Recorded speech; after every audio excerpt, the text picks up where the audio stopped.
குரு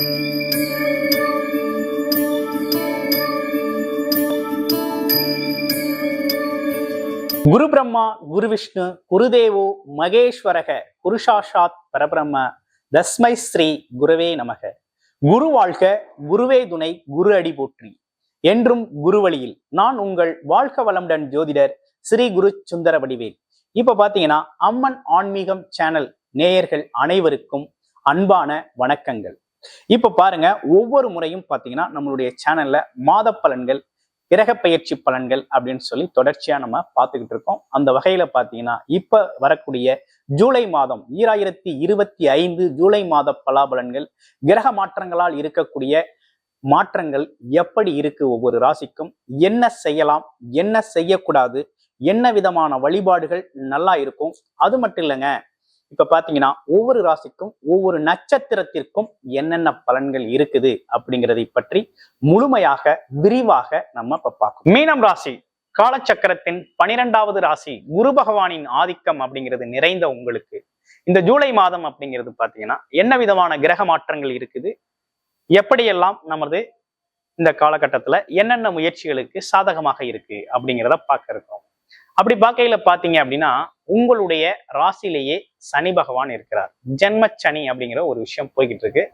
அடுத்து உங்க ராசியிலிருந்து 3ஆம் இடத்துல சுக்கிர பகவான் ஆட்சி பெற்று இருக்கக்கூடிய அமைப்பு. 4ஆம் இடத்துல உங்களுடைய ராசிநாதன் பாத்தீங்கன்னா சூரியனோடு சேர்ந்து 6க்குடையவனோடு சேர்ந்து குரு பகவான் இருக்கிறார். அடுத்து 5ஆம் இடத்துல புதன் இருக்க, 6ஆம் இடத்தில் பாத்தீங்க அப்படின்னு கேட்டீங்கன்னா செவ்வாய் கேது இணைவு பெற்றிருக்கு. 12ஆம் இடத்தில் ராகு இருக்கக்கூடிய இந்த அமைப்பு. இப்ப மீன ராசியை பொறுத்த வகையில பாத்தீங்க அப்படின்னா பல்வேறு விதமான சிரமங்கள், இன்னல்கள், தொழில் சார்ந்த பிரச்சனைகள், ஒரு விதமான டென்ஷன், குழப்பம் அப்படிங்கிறது பாத்தீங்கன்னா இருந்துகிட்டு தான் இருக்கும். காரணம் என்னன்னா சனி பகவான் சென்மச்சனி காலகட்டம். என்னன்னா ஒண்ணு நம்மளா செல்ஃபாவே டிப்ரெஷன் ஆகும், இல்லைன்னா மற்றவங்களால ஏதாவது இடையூறுகளால ஒரு கோபம், व्यक्तिயின் வெளிப்பாடு, ஒரு செல்ஃபா டென்ஷன் ஆகுறது, கோபப்படுறது அப்படிங்கிற ஒரு விஷயம் வரும். அதுக்கு என்ன காரணம் அப்படின்னா ஜென்மச்சனி அப்படிங்கிற ஒரு காரணம் இருக்குது.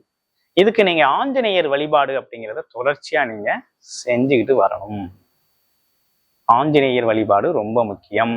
அதே போல சனி பகவானுக்கும் சனிக்கிழமைகள்ல விளக்கேற்றி வழிபாடு செஞ்சா இன்னும் பெஸ்டா இருக்கும். சரி, இந்த சனி பகவான் இருக்கிறதுனால என்னன்னா தொழில் டென்ஷன் கொஞ்சம் வரும். வேலை, தொழில், வியாபாரத்துறையில் இருக்கவங்களுக்கெல்லாம் ஒரு விதமான டென்ஷன், படபடப்பு, பதற்றம் இதெல்லாம் ஏற்படும். கொஞ்சம் ரிலாக்ஸா டீல் பண்ணுங்க. அடுத்து முயற்சி அப்படிங்கிற ஒரு விஷயம் ரொம்ப நல்லா இருக்கு. இப்ப எதுக்கெல்லாம் முயற்சி செஞ்சீங்களோ அந்த விஷயங்கள் எல்லாமே நல்லபடியா நடக்கும். முயற்சிகள் பலிதமாகக்கூடிய காலகட்டம் இந்த காலகட்டம், பலிதமாகக்கூடிய காலகட்டம். இதுல முக்கியமான விஷயம் என்னன்னா உங்களுக்கு குரு பகவானே தான் பாத்தீங்கன்னா தொழிலதிபதியாகவும் இருக்கிறாரு. அப்ப சொந்த தொழில் செய்யணும்னு சொல்லி செஞ்சவங்களுக்கு எல்லாம் தொழில் வளர்ச்சி இப்ப உண்டு, பிரகாசமா உண்டு. இதுவரை நீங்க என்ன தொழில் செய்றீங்க, என்ன வேலை செய்றீங்கன்னு மற்றவங்களுக்கு தெரியலனாலும் இப்ப தெரிய ஆரம்பிச்சிடும். எல்லாருக்கும் தெரிய ஆரம்பிச்சிடும். தொழில் சார்ந்த விஷயத்துல நல்ல முன்னேற்றம் கிடைக்கும், தொழில் சார்ந்த லாபம் கிடைக்கும். தொழில் சார்ந்த அமைப்புகள் பாத்தீங்கன்னா இந்த காலகட்டத்துல உங்களுக்கு மிகப்பெரிய லெவல்ல நல்ல உன்னதமான முன்னேற்றத்தை தரக்கூடிய அமைப்பு அப்படிங்கிறது கொடுக்குது. நல்ல விஷயங்கள் தான் ஏற்படுது. ஓகேங்களா, ஒரு நல்ல காலகட்டம் தான் இது உங்களுக்கு. The right time. எதுக்கு? தொழில் அமைப்புகளுக்கு. தொழில நல்ல முன்னேற்றம் இருக்கு, நல்ல லாபம் இருக்கு. தொழில் வேலை இல்லாதவங்களுக்கு கண்டிப்பா வேலை கிடைக்கும். வெளிநாடு போகணுங்கிறதுக்கு நல்ல வெளிநாடு வாய்ப்புகள் கிடைக்கும். என்ன எல்லாத்துலயுமே வேலை, தொழில், வியாபாரம், வெளிநாட்டு வேலை, இது எல்லாத்துலயுமே என்ன இருக்கும்னா ஒர்க் ப்ரெஷர் மட்டும் இருக்கும். ஒர்க் ப்ரெஷர் என்ன? ஒரு சில இடங்கள்ல கூடுதல் வேலைப்பளு இருக்கும், ஒரு சில இடங்கள்ல டைமிங் இஷ்யூஸ் இருக்கும். இதெல்லாம் அனுசரிச்சு போகக்கூடிய காலகட்டமாக இருக்கு. ஆனா வருமானத்திற்கு குறையில்லை. வருமானம் சம்பந்தப்பட்ட விஷயம் ரொம்ப நல்லாவே வரும். அதுலயும் தற்காலிகமா இப்ப என்ன நடந்திருக்கு அப்படின்னு பார்த்தோம்னா உங்க ராசிக்கு வருமானத்துக்கு அதிபதி கேதுவோட சேர்ந்ததுனால கொஞ்சம் தடை தாமதத்தோட வியாபாரத்துறையில இருக்கவங்களுக்கு மட்டும், அதுலயும் தொழில்துறையில இருக்கவங்களுக்கு மட்டும் சொன்ன டேட்ல வராம கொஞ்சம் தள்ளி வரும். 5ஆம் தேதி கொடுக்குறேன்னு சொன்ன ஒரு பணம் 10ஆம் தேதி கிடைக்கும், ஆனா கிடைச்சிரும் அப்படிங்கிற நல்ல அமைப்பு அப்படிங்கிறது உருவாயிருக்குது.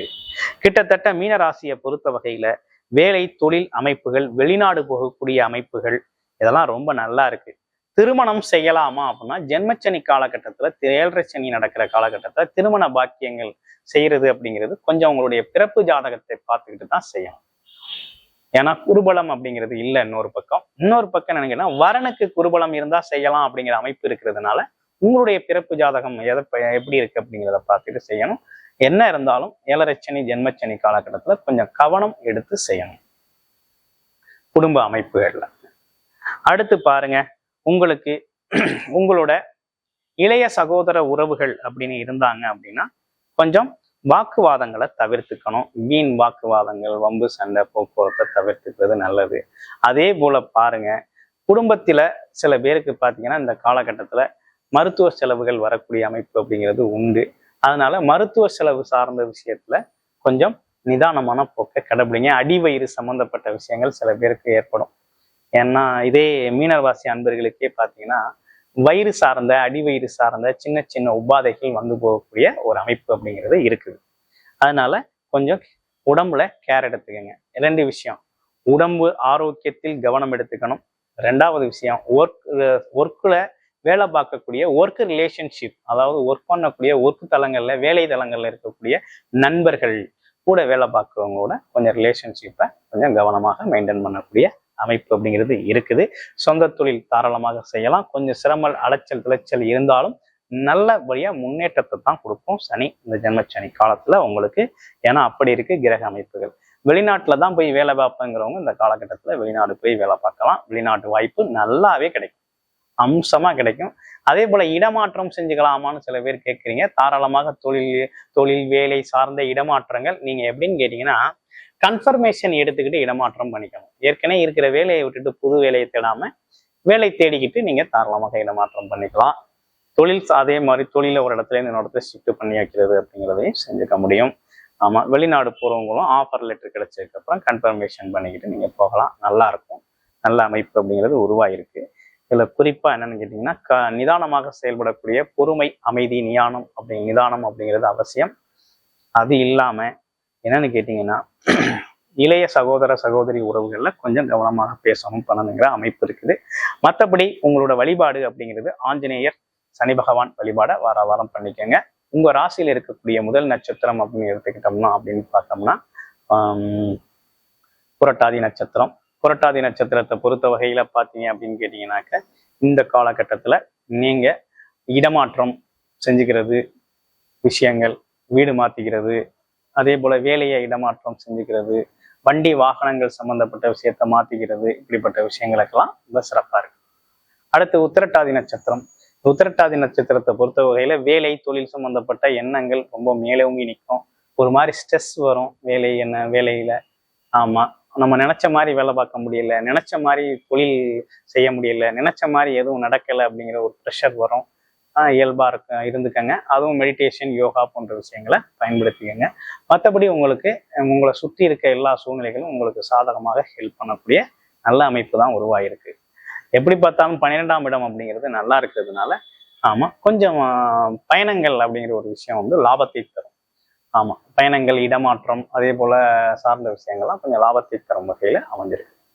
அடுத்து ரேவதி நட்சத்திரம். ரேவதி நட்சத்திரம் எப்படி இருக்கு? உறுதியாக இந்த காலகட்டத்துல வேலை கிடைக்கும்.